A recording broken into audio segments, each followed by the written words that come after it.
Profetas e Reis, capítulo 20. Naamã. E Naamã, chefe do exército do rei da Síria, era um grande homem diante do seu senhor, e de muito respeito, porque por ele o Senhor dera livramento aos sírios, e este era varão homem valoroso, porém leproso.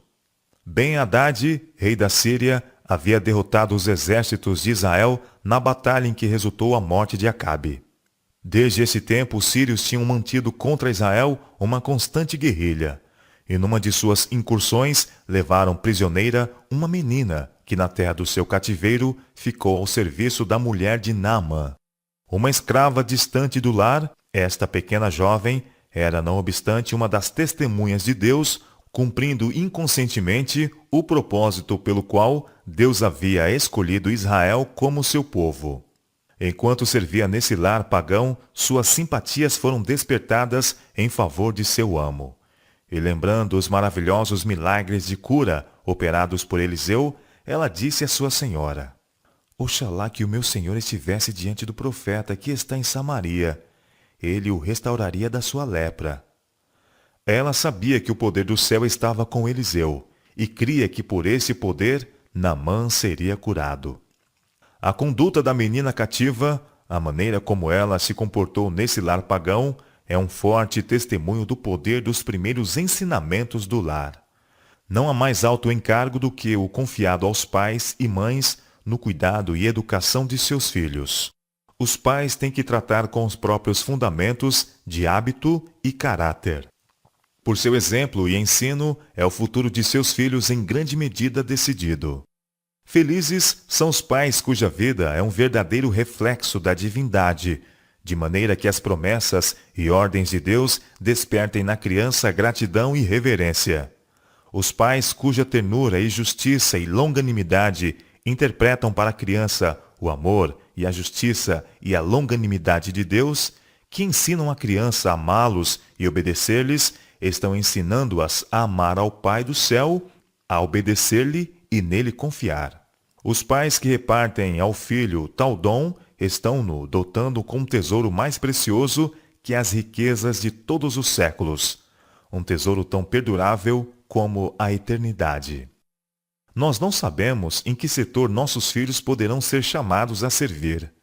Eles podem despender sua vida no círculo do lar, podem empenhar-se nos místeres comuns da vida, ou ir a terras pagãs como ensinadores do Evangelho, mas todos são igualmente chamados como missionários para Deus, ministros de misericórdia para o mundo.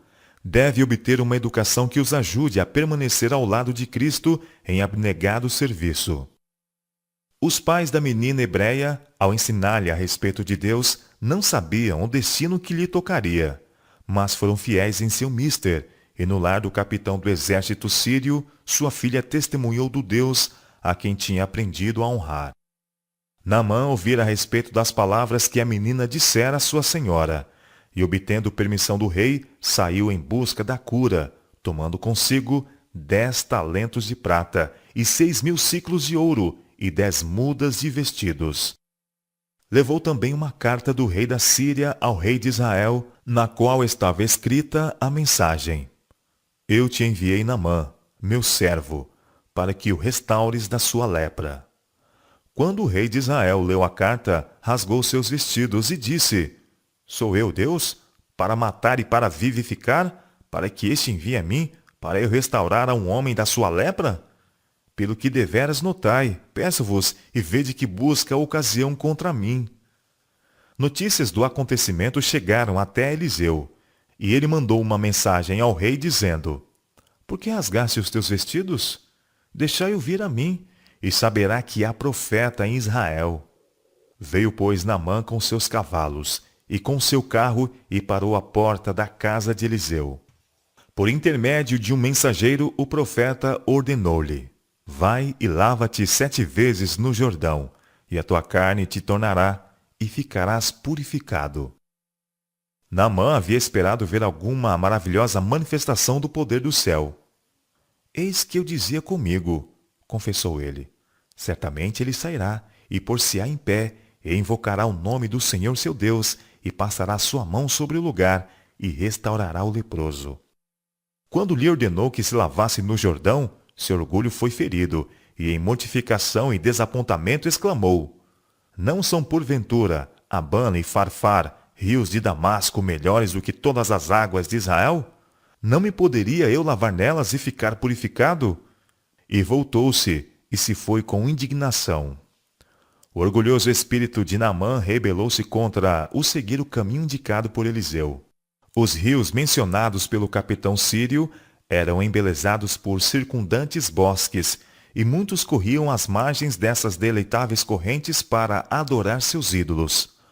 A Naamã não custaria grande humilhação de alma descer a uma dessas águas, mas era unicamente seguindo as específicas indicações do profeta que ele poderia alcançar a cura. Somente voluntária obediência traria o resultado desejado. Os servos de Naamã insistiram com ele para que pusesse em prática as indicações de Eliseu. Se o profeta te disser alguma coisa grande, porventura não o farias? Apelaram eles. Quanto mais dizendo-te ele, lava-te e ficarás purificado. A fé de Naamã estava sendo provada, enquanto o orgulho lutava para predominar. Mas a fé triunfou, e o arrogante sírio submeteu o orgulhoso coração e curvou-se em submissão à vontade revelada de Jeová. 7 vezes ele mergulhou no Jordão, conforme a palavra do homem de Deus, e sua fé foi honrada, e a sua carne tornou como a carne do menino, e ficou purificado. Profundamente grato, voltou ao homem de Deus, ele e toda a sua comitiva, com um reconhecimento. Eis que tenho conhecido que em toda a terra não há Deus, senão em Israel. Conforme o costume da época, Naamã pedia agora a Eliseu que aceitasse um custoso presente, mas o profeta recusou. Não devia ele receber pagamento pela bênção que graciosamente Deus havia outorgado. Vive o Senhor, disse, em cuja presença estou, que não tomarei. O sírio insistiu com ele, mas ele recusou. E disse Naamã: Seja assim. Contudo, dê-se a este teu servo uma carga de terra de um jugo de mulas, porque nunca mais oferecerá este teu servo holocausto nem sacrifício a outros deuses, senão ao Senhor. Nisto perdoe o Senhor a teu servo. Quando meu senhor entra na casa de Rimom para lhe adorar, e ele se encosta na minha mão, e eu também me tenha de encurvar na casa de Rimom, nisto perdoe o Senhor a teu servo. E ele lhe disse: Vai em paz. E foi-se dele a uma pequena distância. Geazi, servo de Eliseu, tivera oportunidade, durante anos, para desenvolver o espírito de abnegação que caracterizava a vida de labores de seu mestre. Fora seu privilégio tornar-se um nobre porta-bandeira no exército do Senhor. Os melhores dons do céu por muito tempo haviam estado ao seu alcance. Contudo, voltando-lhe as costas, ao contrário, cobiçara o ouropel das riquezas mundanas. E agora os ocultos anseios do seu espírito, avaro, levaram-no a render-se a uma dominante tentação. Eis, raciocinou consigo, que meu senhor impediu a este sírio Naamã que da sua mão se desse alguma coisa do que trazia. Porém, hei de correr atrás dele e tomar dele alguma coisa. E assim, em segredo, foi Geazi em alcance de Naamã. E Naamã, vendo que corria atrás dele, saltou do carro a encontrá-lo e disse-lhe: Vai tudo bem? E ele disse: Tudo vai bem. Então Geazi proferiu uma deliberada mentira. Meu senhor, disse ele, me mandou dizer: Eis que agora mesmo vieram a mim 2 mancebos dos filhos dos profetas das montanhas de Efraim. Dá-lhe, pois, 1 talento de prata e 2 mudas de vestidos. Naamã alegremente acedeu a esta solicitação, empenhando-se com Geazi para que levasse 2 talentos de prata em vez de 1, com 2 mudas de vestidos, e ordenou a seus servos para que levassem o tesouro. Ao aproximar-se Geazi da casa de Eliseu, despediu os servos, e escondeu a prata e os vestidos. Isto feito, entrou e pôs-se diante de seu senhor, e para abrigar-se de censura, proferiu segunda mentira. Em resposta à indignação do profeta: Donde vens, Geazi? Ele respondeu: Teu servo não foi nem a uma nem a outra parte. Então veio a severa denúncia, mostrando que Eliseu sabia de tudo. Porventura não foi contigo o meu coração, disse ele, quando aquele homem voltou de sobre o seu carro a encontrar-te?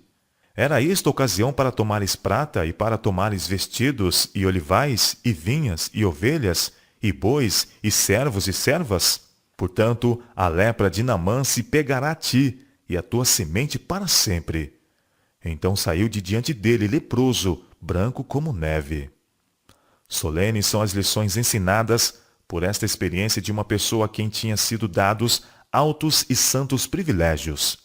A conduta de Geazi fora de molde a colocar uma pedra de tropeço no caminho de Naamã, sobre cuja mente havia incidido maravilhosa luz, e que estava favoravelmente disposto para o serviço do Deus vivo. Para o dolo praticado por Geazi, não podia haver qualquer desculpa. Até o dia de sua morte, ele permaneceu leproso, amaldiçoado por Deus e evitado por seus semelhantes. A falsa testemunha não ficará inocente, e o que profere mentiras não escapará. Provérbios capítulo 19, verso 5. Os homens podem pensar esconder as suas más práticas aos olhos humanos, mas não podem enganar a Deus. Todas as coisas estão nuas e patentes aos olhos daquele com quem temos de tratar. Hebreus capítulo 4, verso 13. Geazi pensava enganar Eliseu, mas Deus revelou a seu profeta as palavras que Geazi havia dito a Naamã, bem como todo o pormenor da cena que tivera lugar entre os dois homens. A verdade é de Deus, o engano, em suas miríades de formas, é de Satanás. E quem quer que de qualquer forma se afaste da linha reta da verdade, está se entregando a si mesmo ao poder de Satanás. Os que têm aprendido de Cristo não se comunicarão com as obras infrutuosas das trevas. No falar, como no viver, serão simples, retos e verdadeiros, pois estão se preparando para o companheirismo com os santos, em cuja boca não se achou engano.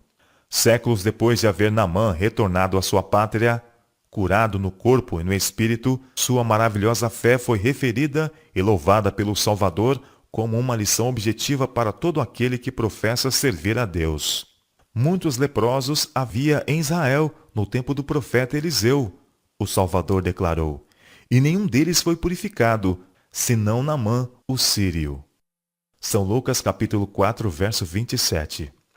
Deus passou por alto a muitos leprosos em Israel, porque sua incredulidade lhes fechou a porta do benefício.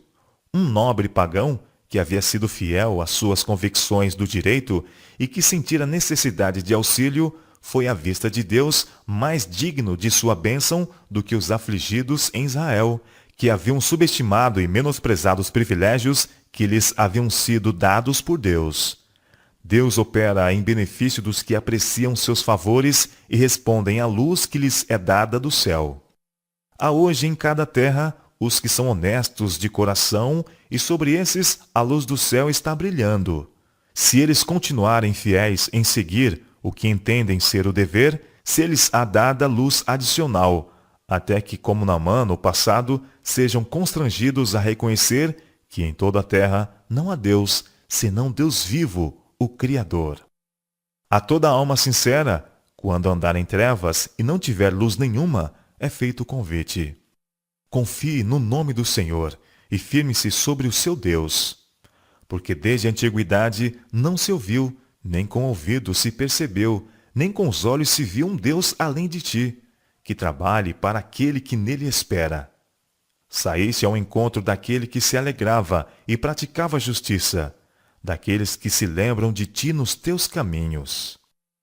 Isaías capítulo 50, verso 10 e Isaías capítulo 64, versos 4 e 5.